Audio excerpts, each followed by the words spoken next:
Hi hello नमस्कार. मी Suvarna zone किचनमध्ये परत एकदा तुमचे सगळ्यांचे मनापासून स्वागत. सगळ्या सबस्क्रायबरचे धन्यवाद, सगळ्या व्ह्यूअर्सचे मनापासून आभार. आज आपण खूप छान अशी रेसिपी बघणार आहोत, ती म्हणजे कारल्याची भाजी.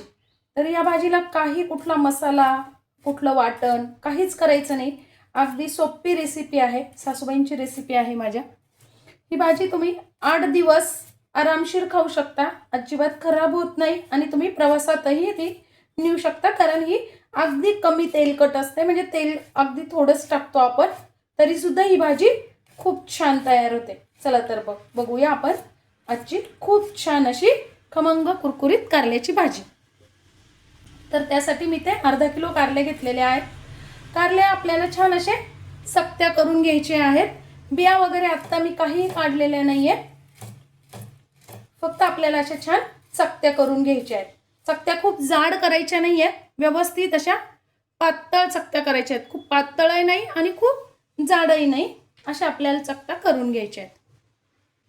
आता काय करायचं आपल्याला, त्याला मी ते 1 चमचा मीठ घेतलेलं आहे. तुम्ही चवीनुसार कमी अधिक करू शकता. मीठ घ्यायचं आहे,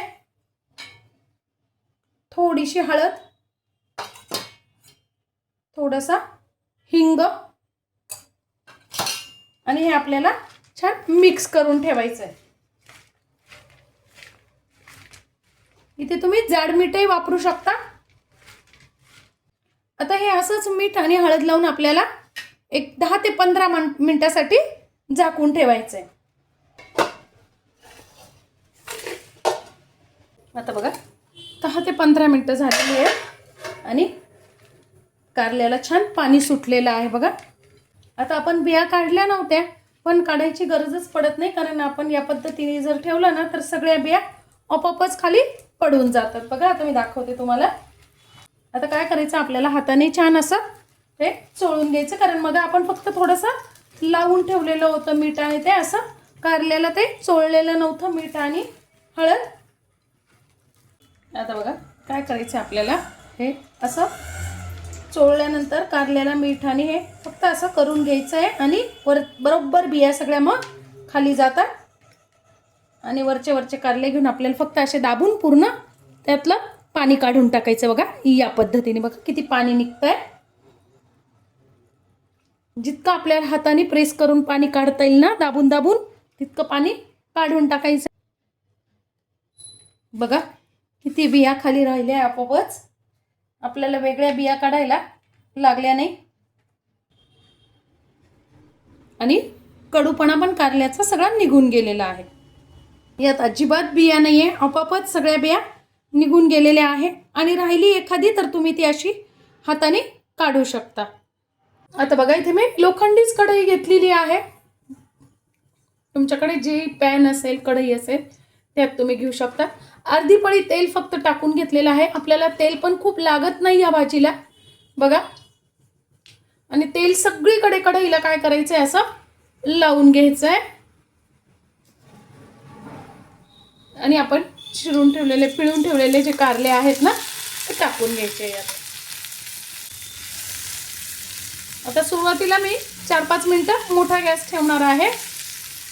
बघा 5 ते 6 मिनिटं झालेली आहेत. मी मोठ्याच गॅसवर भाजी ठेवलेली आहे, तरी सुद्धा भाजी अजिबात जळालेली नाहीये. फक्त आपल्याला सारखं हलवायचं आहे. या आता बघा 5 मिनिटं मी मोठ्या गॅसवर भाजी करून घेतलेली आहे, 5 ते 7 मिनिटं.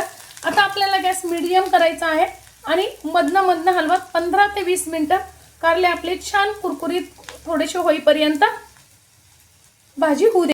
बघा 15 ते 20 मिनिटं झालेली आहे आणि आपली कारल्याची भाजी मस्त अशी तयार झालेली आहे.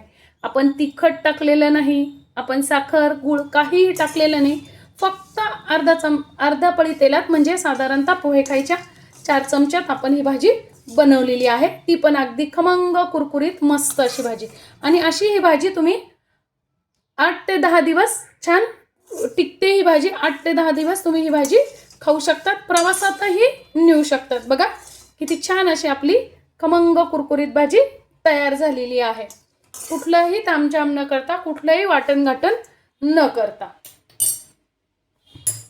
आजची माझी कारल्याच्या भाजीची साधी सोपी रेसिपी तुम्हाला कशी वाटली कमेंट्समध्ये नक्की सांगा.